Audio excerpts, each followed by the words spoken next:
Usa ka pagtuo, usa ka tingog, usa ka katawhan.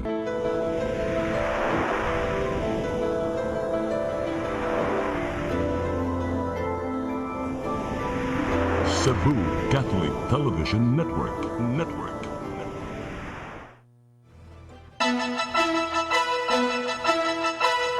Uluhan sa mga balita sa Sari 47. Mga nasunugan, makabalik pa sa Sitio Santa Maria, Barangay Pusok, Dakbayan sa Lapu-Lapu. Sumapan ni Mayor Ahong Chan aron ipatuman ang reblocking. PDS-7, modoble sa pagbantay sa posibleng pagdoble na usab sa demand sa drugas ning holiday season.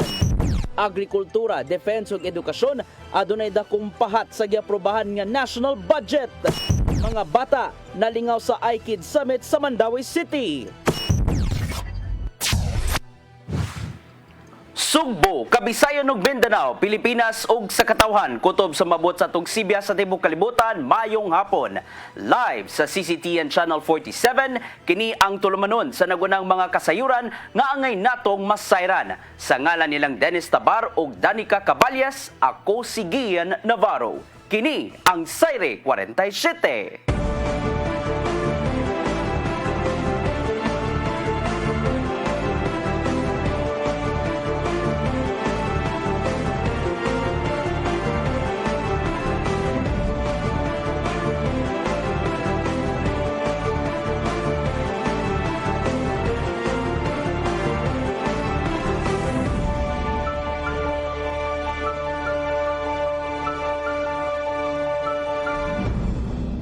O karon sa kumpletong detalye sa atong mga balita, may pasalig si Mayor Junard Ahong Chan nga makabalik pa ang mga nasunugan sa ilang gipuy-an sa Sitio Santa Maria, Barangay Pusok, diha kana sa Dakbayan sa Lapu-Lapu. Apan sa kondisyon nga kinahanglang mag-reblocking alang sa mas luwas nga temporaryong kapuy-an.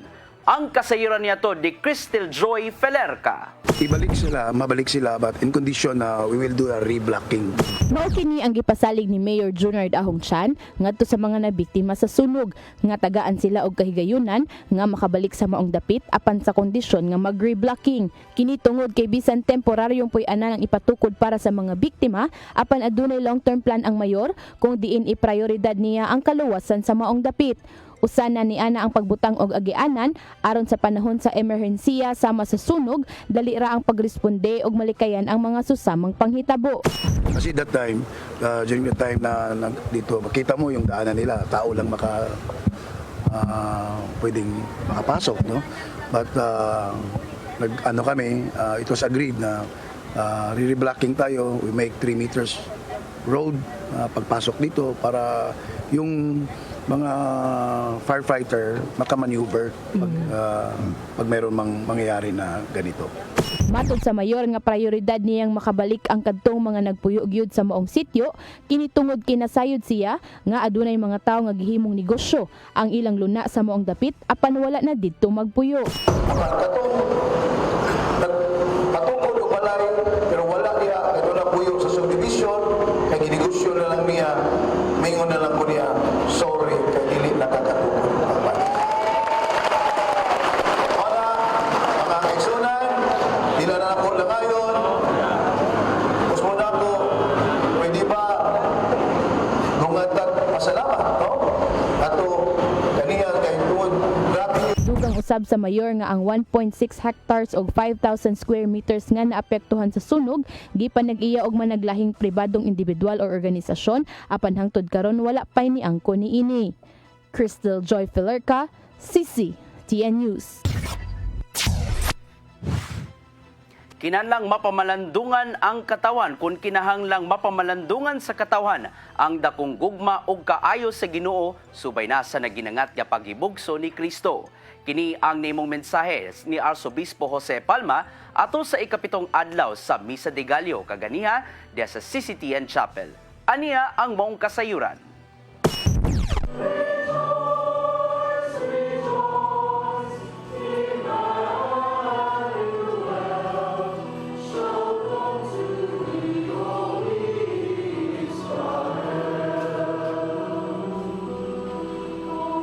Sama sa gilauman, Gidagsa sa mga manimbahay ang CCTN Chapel sa Dakbayan sa Subo ning ikapitong adlaw sa Misa de Gallo. Usa ang CCTN Chapel kon Holy Family Oratory sa mga lugar nga gibisitahan ni Palma aron panguluhan ang Mong Santos nga misa. Sa nanglabay nga mga adlaw, tuyong mibiyahe si Palma sa mga lagyong parokya sa probinsya sa Subo aron pagsalmot sa tradisyon sa Misa de Gallo.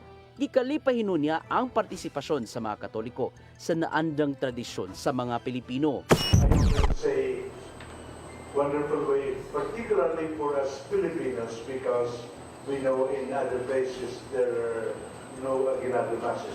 But whenever there are Filipinos, usually we try to make it a point to have this wonderful celebration. Ang unod siyang wali kaganiya mao ang pagpalanog sa kaayo ug dakong gugma sa Ginoo sama na lang sa inimong pagsabak sa Inahang Maria ngadto kang Kristo. Ning nagkaduol nga paghimugso sa atong manluluwas, kinahanglang mapamalandungan kini sa tawo bisan pa man sa mga nabuhat sa isig kaingon. Dugang pa sa arsobispo nga hayan ipasalamat usab ngadto sa Ginoo ang mga grasyang nadawat gikan sa kahitasan. We are not here, or we are not asked of being able to have really maybe great things. No, but sometimes even the little assistance that we share, that we give, means a lot for people to need. Maiham na lang sa tudlo ang adlaw sa dili pa ang Pasko o gipanginaot karon sa arsobispo nga magpadayon ang paghinigugmaay o ginatagay sa usag-usa ning panahon sa paglipay-lipay o pagmaya. We have time for other activities. Let's give time to reflect on the Word of God and the message of salvation and the good news that come to us through social media broadcasts. And let's believe that the best sign of our love for the Lord is the conversion of our hearts, that we become more truly God's people, that we strive to be holy, that we strive to be a community of life and love. Amen. Amen. Ian Navarro, CCTN News. Philippine Drug Enforcement Agency sa Rion 7 may doble silang pagbantay subay sa posibleng pagdoble na usab sa demand sa drogas ning holiday season. Mga pantalan sa reyon gipang-monitor na uban ang PNP ug Philippine Coast Guard. Ang kasayuran niya to di Arnold Bustamante. Gidoble pa karon sa Philippine Drug Enforcement Agency 7 ang ilahang monitoring subay sa nagkaduol na ang Pasko ug pagsugat sa bagong tuig tungod sa posibleng pagsaka sa demand sa illegal nga drugas sa Central Visayas. Mato ni Lia Alcantara, Information Officer sa PDEA 7, kaning panahon sa Pasko daghan og kwarta ang mga tawo. Gumikan sa mga bonus nga ilang nadawat katungod niani musaka usab ang paginahanglan sa supply sa illegal nga drugas. Di mailhan ani kadtong nasakmit nga 10 kilos nga gitawang sabu sa mga sakop sa Regional Police Drug Enforcement Unit 7 di na mao nga supply gikan sa National Capital Region. Actually, kaning heightened alert na po, dili ni sa Region 7 and other regions, nga po niyang gibuhat nationwide ning gitutukan nato ang movement karon ang trend sa kaning bililing drogas, especially sa NCR kay since NCR ang source, may majority sa drugs diri sa Central Visayas, they sourced from NCR. Dako kayo impact ang ilang mga operations dito. Kaya kung nasa dagpong seizure, pasabot, dili na siya makaabot diri sa atoan. Giangkon ni Alcantara nga sa mga border control sa masapantalan doon na pa'y angayan nga panambuon human nga nakalusot na itong miagi semana ang 10 kilos nga shabu gikan sa Luzon. Apan nagiklaro nga karong nga mga panahon na human gipatuman ang One Cebu Interagency Interdiction Task Force, istrikto ra gyud ang mga pantalan uban sa mga counterpart nini sama sa PNP ug Philippine Coast Guard. Doon naging pagkatap ka mga K9 unit sa mga pantalan, din mo susi sa mga bagahe sa mga pasahero nga mosulo sa Central Visayas. Nasiguro tayo mga areas that needs to be improved, sir. Naagid tayo mga for improvement good, but I would not say nga lack, no? Wala tayo effort dire kay, again, as I mentioned, full force ang ato ang hinoon kuwang na siguro, but we are doing our best together with the PNP, other concerned units, kaning Coast Guard, no? Ganing kamot gyud ta. Hindi Alcantara sa mga pantalan sa kalungsuran ako ang papel niini aga mga local government units kun LGU sanglit sila man aga nagpanagan sa mga pantalan. Ang bagong hepe sa PD7 nga si Director 3 Emerson Margate mimando sa mga personnel nga ipanayon ang subsub nga kampanya batok sa legal nga drugas. Ang Central Visayas ang usa sa mga target sa pagpakatap sa supply sa legal nga drugas tungod usab kini kay dako ang drug affectation dinhi kamo karon ang hatagan sa pagtagad ni Margate. Arnold Bustamante, CCTV. Bureau of Jail Management and Penology sa syudad sa Mandawi mopahigayon og special visitation karong Pasko ug bag-ong tuig. Kini aron makasaulog no sab ang mga persons deprived of liberty uban ang ilang mga pamilya. Ang kasayuran niya to di Mary Rose Sagarino. Mupahigayon og special visitation ang Bureau of Jail Management and Penology sa syudad sa Mandawi karong Pasko ug bag-ong tuig aron makasaulog ang persons deprived of liberty ug ilang mga pamilya. Matud ni Attorney Jonathan Baltar ang jail superintendent sa male dormitory nga dili unta apil ang Domingo ug Lunes sa regular visitation apan tungod kay natumong man ang Pasko ug bag-ong tuig sa maong mga adlaw maong mupahigayon sila niini. Ang special visitation gikan Disyembre 24 hangtod 25 ug Disyembre 31 ug Enero 1. Ang male dormitory adunay kapin 1,500 nga populasyon. Matud ni Baltar nga bahinon sa mga quadrant ang mga PDL. Ang ubang mga quadrant mo okupar sa visiting area sa buntag samtang ang uban gischedule sa udto. Humanitarian consideration na doon non-visiting din siya, amo gani gibuhat nga earlier ang dalaw pagsugod mi sa alas 7 pa, balag maabot ang alas 6, just to accommodate them. Ang pamilya sa mga piniriso nga maglisod og pisikal nga pagbisita tungod sa gilayon o walay igong kwarta ang mahimo gihapong mobisita online. Matud sa jail superintendent nga nalista na nila ang mga PDL nga gustong mo-avail sa electronic visitation kung ihidalaw. Makita dyan yung paagi nga mabisitahan sila, ma-accommodate ang ilang family. Kay luoy man sad nga wala sila, mingaw taon, laay. Celebrate sa Pasko nga layo ka sa imong pamilya.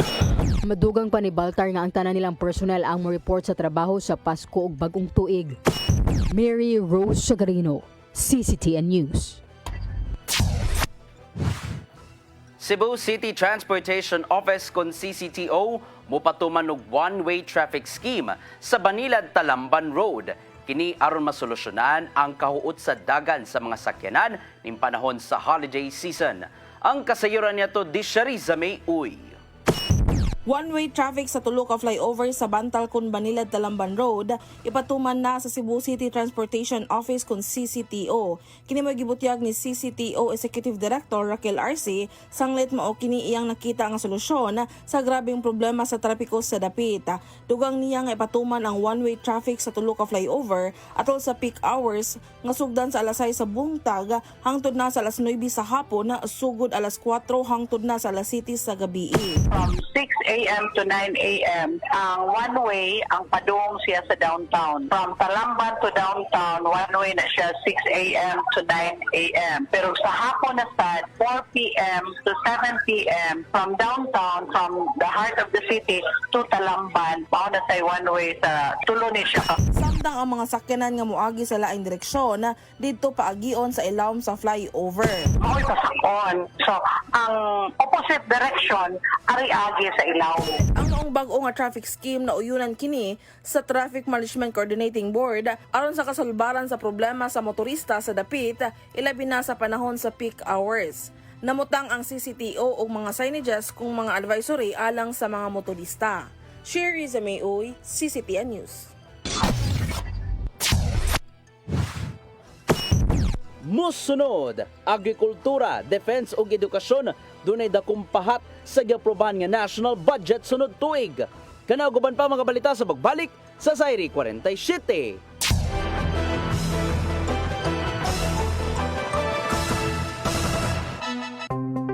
Discover the beauty of the Philippines.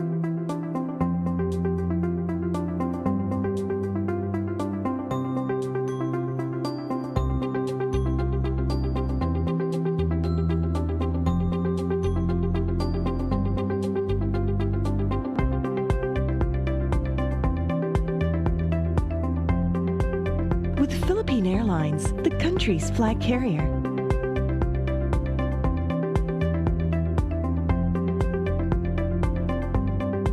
The airline that lets you feel the warmth of the nation.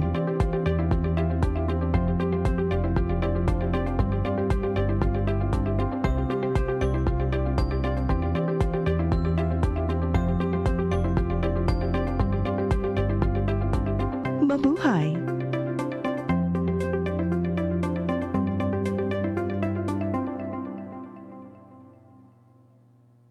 Ako si Mr. Rudy Romares, electrical subcontractor ng maong building. Ani adto nga wala pa ko mogamit og ko'y sakit akong tuhod, iglakaw na ko. Akong mga lutaha, no? Labi na gikan ta sa overtime. Di sa ko ganahan mo kaon, nindot na ang resulta kay karon moagi ta sa rampa diha, no? Maglakaw ra jud ko. Mga batan-on nga mauwahin akong lakaw kay kusog na ko mulakaw tungod sa paggamit nako sa koy. Suway mo gamit sa koy kay nindot kay resulta. Daghang kay salamat sa koy. Herbal capsule, barato na, epektibo pa. Koy Herbal Capsule.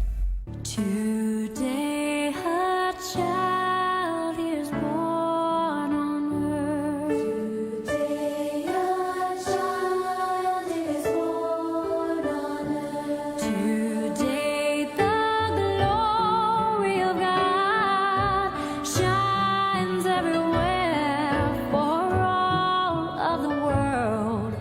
Jesus, born on this day.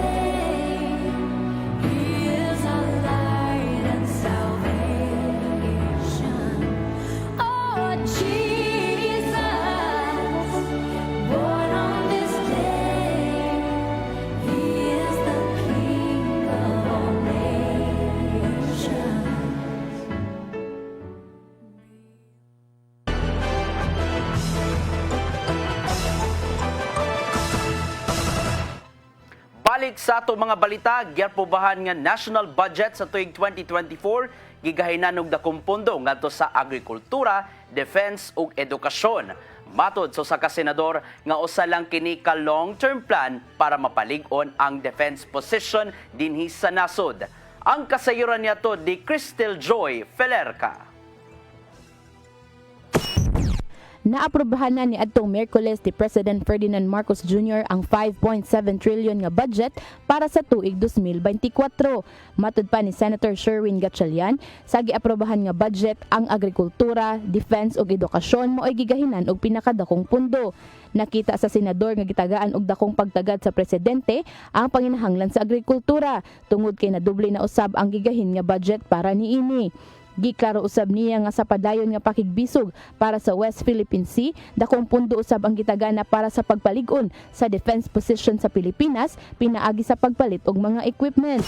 Maraming bibili na equipment para sa Philippine Coast Guard, sa Philippine Navy, sa Philippine Air Force para lalong palakasin natin yung ating defense posture. Giangkon sa senador nga taas-taas pagyud nga panahon ang gikinahanglan sa pagpalig-on sa defense position sa nasod tungod kay sa pagpalit pa lang og mga equipments mokabat na og pila ka tuig usa pa kini maabot. Apan matod sa senador nga ang importante gisugdan na ang long-term preparation ug gilantaw na sa Senado nga sa umaabot nga mga katuigan mahimo na nga makipagsabayan ang Pilipinas sa ubang mga nasod kung defense lang ang hisgutan. So tinitignan ng Senado at ng military na in the next 10 years meron na tayong malakas na defense posture. The next 15 years talagang masasabi na natin na kaya na natin talagang sumabay sa ibang bansa. Samtang sa gitagana para sa edukasyon, gigahin kini para dugang classrooms. Crystal Joy Felerca, CCTN News. Presidente Ferdinand Bongbong Marcos Jr. nabalaka sa nanglabay nga mga insidente sa kadagatan ilabi na sa West Philippine Sea. Apan ipatigbabaw gyapon sa armadong kusog sa Pilipinas ang teritoryo ubos sa international law. Aniya ang maong kasayuran. Hilabihang nabalaka si Presidente Ferdinand Bongbong Marcos Jr. sa mga nakalabay nga insidente sa West Philippine Sea. Ilabi na nga naamong sa maong kagubot sulod sa kaugalingong teritoryo ang Chief of Staff sa Armed Forces of the Philippines. May numdumang gipasanginlan sa Pilipinas ang Chinese Coast Guard o ang Maritime Militia nga nagpasirit sa barko sa mga Pilipino ato sa ilang resupply mission. Sakay na ng panahon na si AFP Chief of Staff General Romeo Browner. Di nakita mismo niya kung giun sa pagguba sa China ang sakyanan sa mga mananagat. Taliwa nini, gibarugan ni Browner nga ipatigbabaw sa kanunay ang teritoryo sa Pilipinas ubos sa kasamtangang international laws. Ang inyo pong sandatahang lakas ng Pilipinas ay lagi ninyong kasama, kasangga at kaisa sa pagtatanggol ng ating bansa tungo sa kapayapaan at kaunlaran. Sama-sama po tayo at walang iwanan. Ang Chinese Foreign Ministry miauhag sa Pilipinas nga tukion pinagi sa malinawng dialogo ang interes bahin sa giilugang kadagatan sa Asya. Atol sa 88th anniversary sa AFP, gisaluduan ni Marcos Jr. ang liderato ni Browner tungod sa pagdepensa sa teritoryo sa nasod. Bisan sa naitabong kagubot tungod sa inilugay sa kadagatan, nakita sa presidente nga magpabilin ang kaisog sa AFP aron mapanalipdan ang mismong soberanya sa Pilipinas.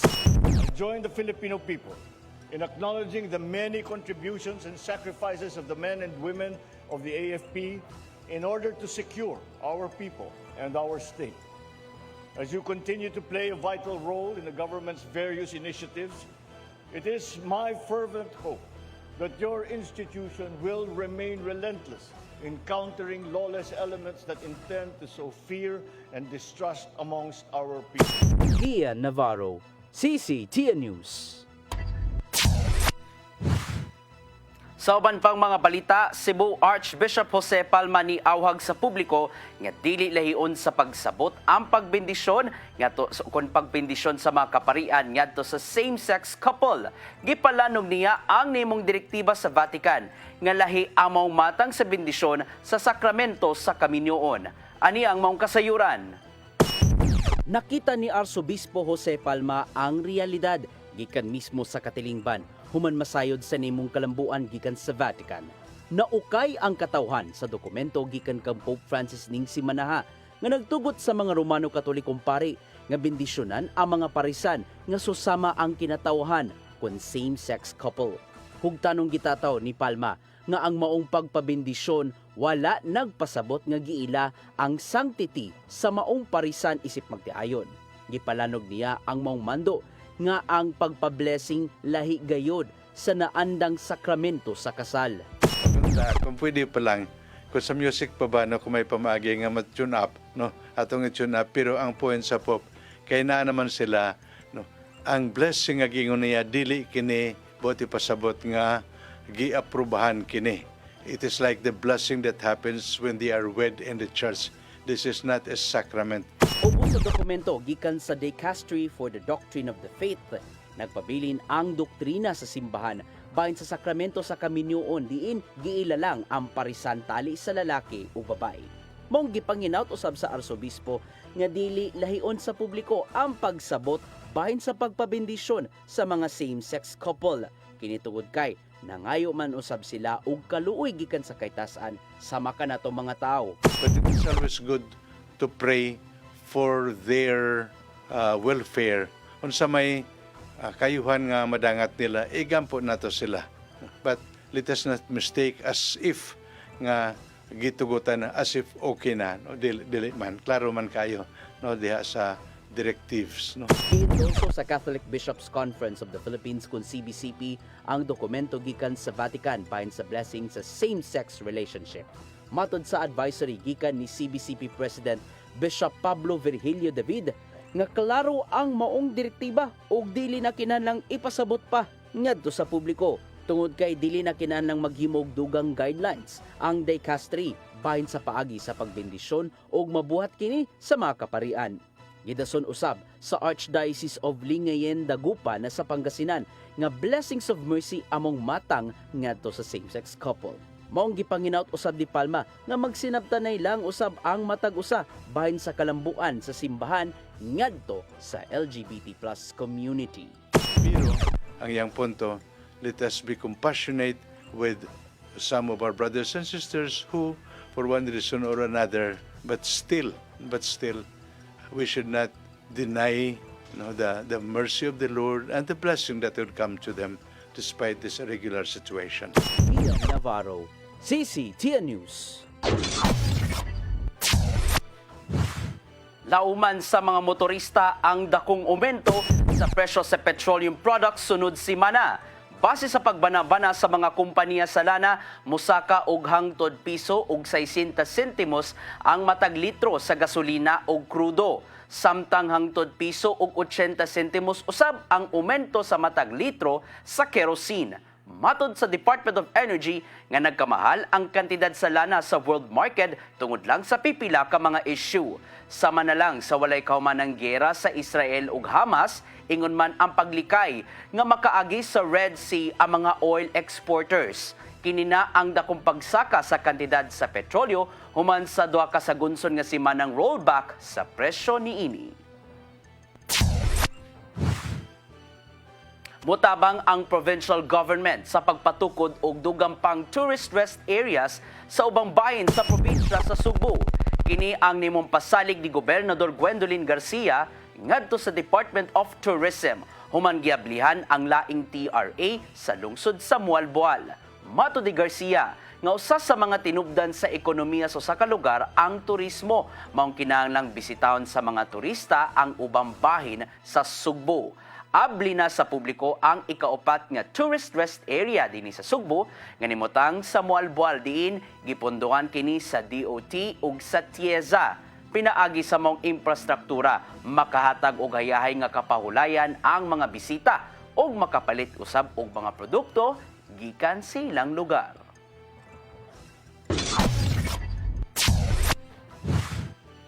Nadawat na kagahapon sa mga magtutudlo sa mga pampublikong tunghaan ang 10,000 pesos nga cash assistance gikan sa kagamhanan sa syudad sa Mandaue. Ang distribution gipahigayon sa Mandaue City Sports Complex o gipanguluhan ni Mayor Jonas Cortez. Ang cash assistance sa kapin 2,600 ka teaching o non-teaching personnel sa pampublikong tunghaan tinuig nga gihatag sa syudad. Human kini nalakip sa ilang annual budget. Gihatag kini isip regalo alang silang kakugi isip ikaduhang ginikanan sa mga tinun-an. Musunod, mga bata nalingaw sa iKid Summit sa Mandaue City. Kanaguban pa mga balita sa pagbalik sa Zaire 47.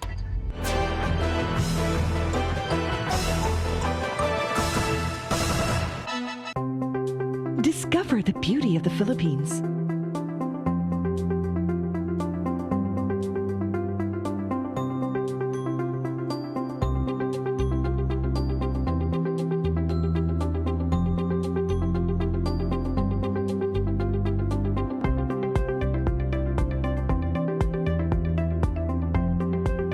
With Philippine Airlines, the country's flag carrier.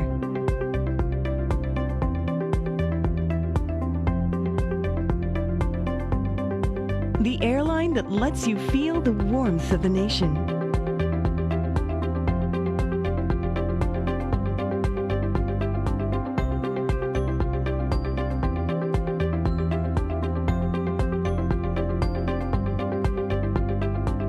Mabuhay!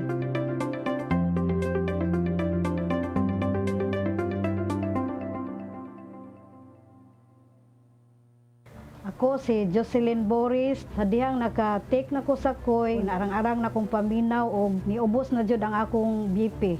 Salamat sa koy herbal capsule. Koy Herbal Capsule.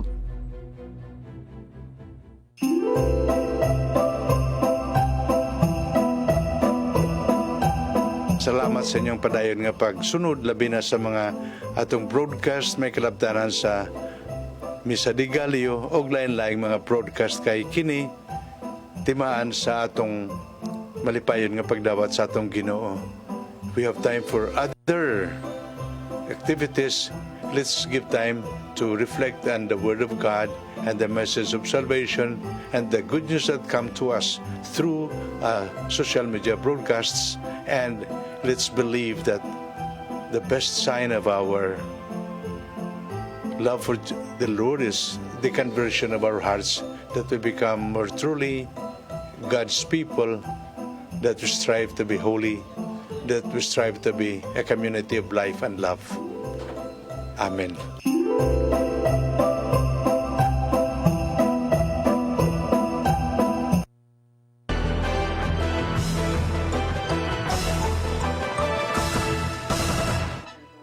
Balik sa ato mga balita, nalingaw ang mga bata sa iKids Summit 2023 nga gipasiugdahan sa kagamhanan sa syudad sa Mandaue.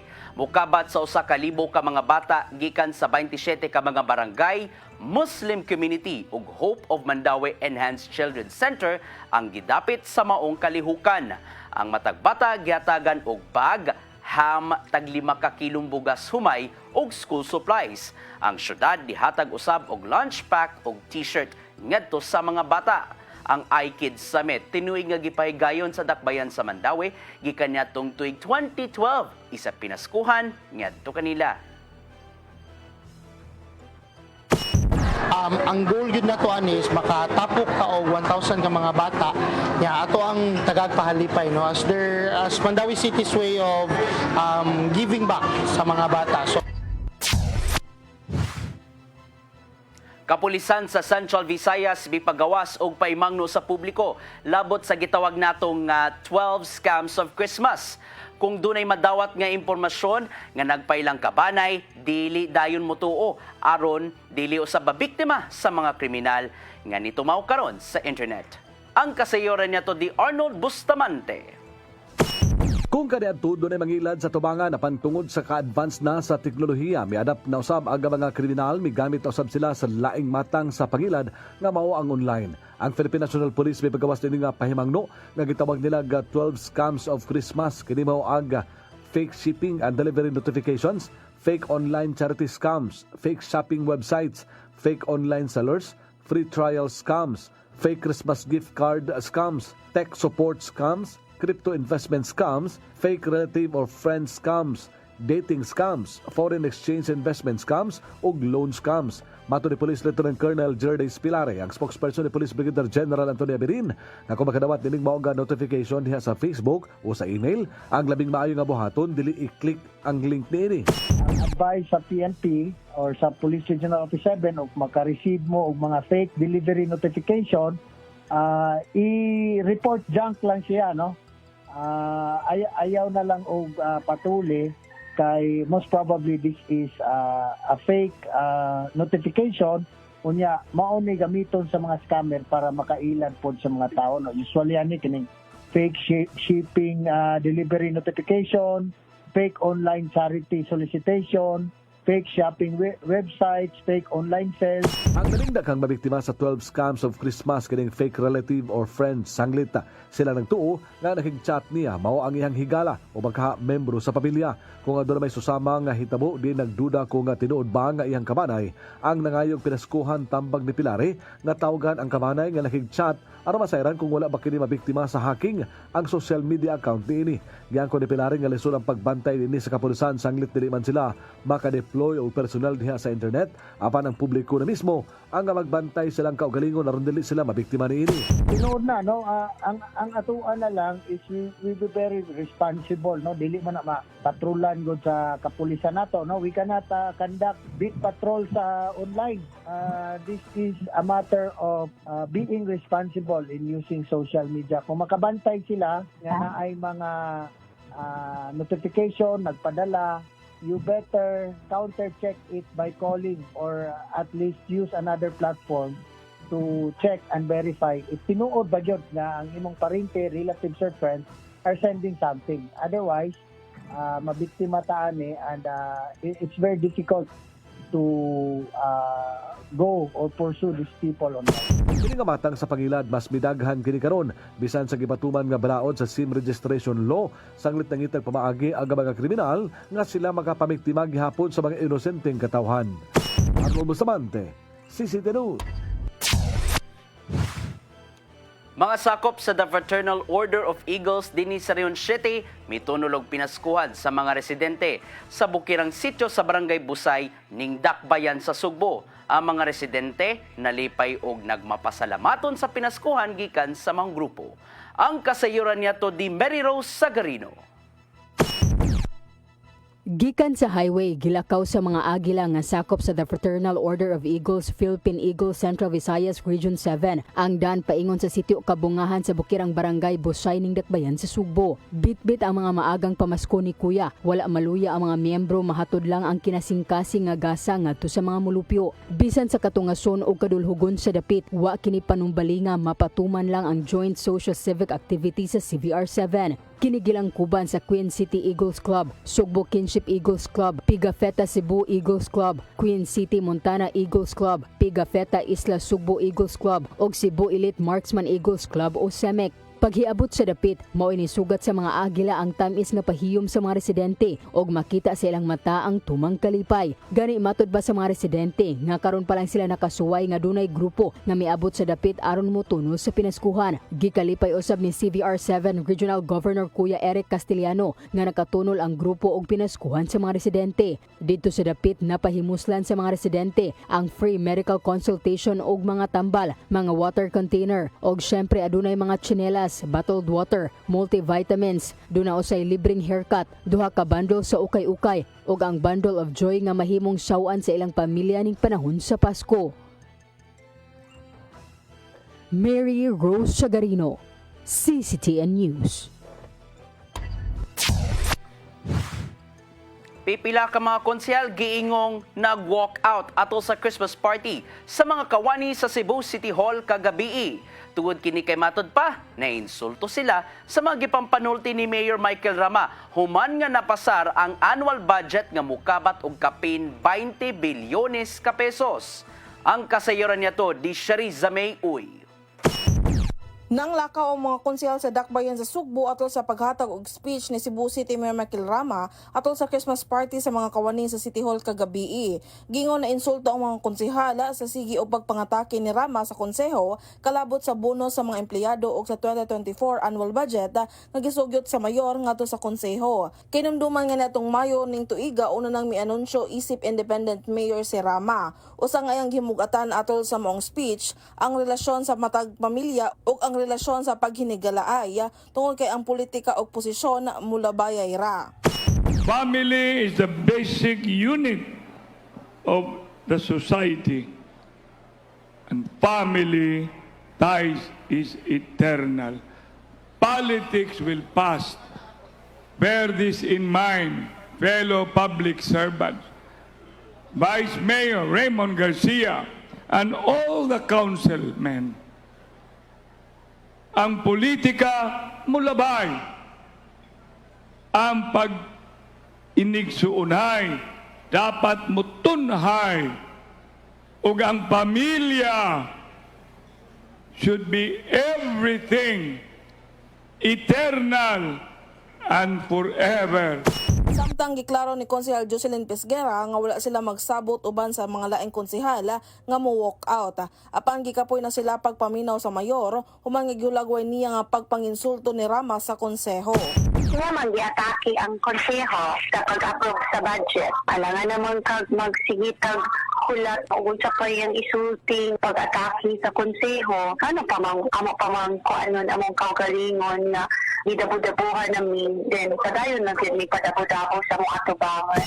Idugang pa ni Pesquera nga kung magpadayon pa ang pagkahiubos nila sa mayor ug maayong pagtratar ni Rama ngadto sa konseho sama sa iyang gibuhat sa pagpamugo sa 100 billion nga annual budget ug bonus dili na unya mo suporta ang mga konsehala ngadto kaniya. Depende niya. O magsige siya panginsulto namo, idi magpadayon ni. O mulong siya panginsulto, idi naipuruhan na magkauyon ni. Diba? Na mag-ingon siyang mayor-mayor mi. Ano di ay, ang mayor di ay ang mo-approve og ordinansa? Di man, konsihal man. Batik mo ingon sa ming pa-konsihal siya, idi balik di siya dagko konsihal. Lakip nga may walk out sila Vice Mayor Alvin Garcia, Konsehal Pastor John Alcover, Junjun Osmeña, James Cuenco, Philip Safra, Jerry Guardo, Noel Wenceslao ug uban pa. Shariza May Uy, CCTN News. Og maog kadto naglangkob sa ato mga balita sa Sayri 47. Atagi ang lamdag ni Tatay Dodong Limchua nga mosunod sa dili madugay. Pastilan nagkaduol na gayud kay satong Christmas countdown, tulo na lang kaadlaw sa dili pa ang Pasko. Busa, Merry Christmas in advance kanatong tanan. Sa ngalan nilang Dennis Tabar, Danica Caballes ug tibok puwersa sa CCTN News Department, ako si Gia Navarro, daghang salamat. Hangtod sunod si manapuhon sa inyong paboritong tulumanon. Sayre 47. Magbuhat kita sa Balawi, umalit sa kabala sa pagkikain, sa pusong kagulinagano, pasula, pasula, pasula. Gugma ang angay na tumpaambi sa iksultang hubog, gutom sa pagmahal. Kay kaniya mo lang mapatayan kung sa'y kahulugan sa Pasko. Ito sa pasungan nagpagkatao ang atong Ginoo. Pasuna, pasuna, pasuna, magbuhat kita sa Balawi, umalit sa kabala sa pagkikain, sa pusong kagulinagano, pasuna, pasuna, pasuna, pasuna, pasuna,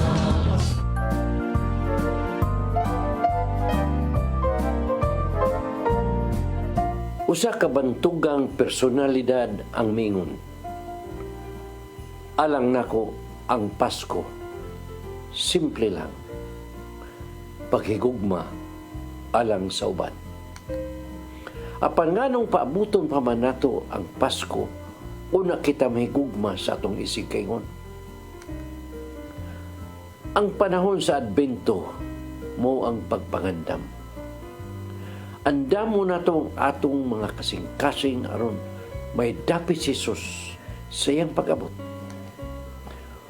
Wala laing mas labing mayo nga pagpangandam kundili ang paghatag og gugma ngadto sa uban. Sumala pa bitaw sa kanta, Give Love on Christmas Day. Kay gihigugma gayud sa Dios ang kalibutan, mao nga gihatag niya iyang bugtong anak aron nga si bisan kinsa nga motuo kaniya dili malaglag kundili makaangkon hinuon ug kinabuhing walay katapusan. Juan 3:16. Uban sa akong pamilya, CCTN, Phil Products, Sinisibo ug Bugo Cable, kini si Tatay Dudong Muingon. Mayong Pasko ug bulahang bagong tuig kanatong tanan.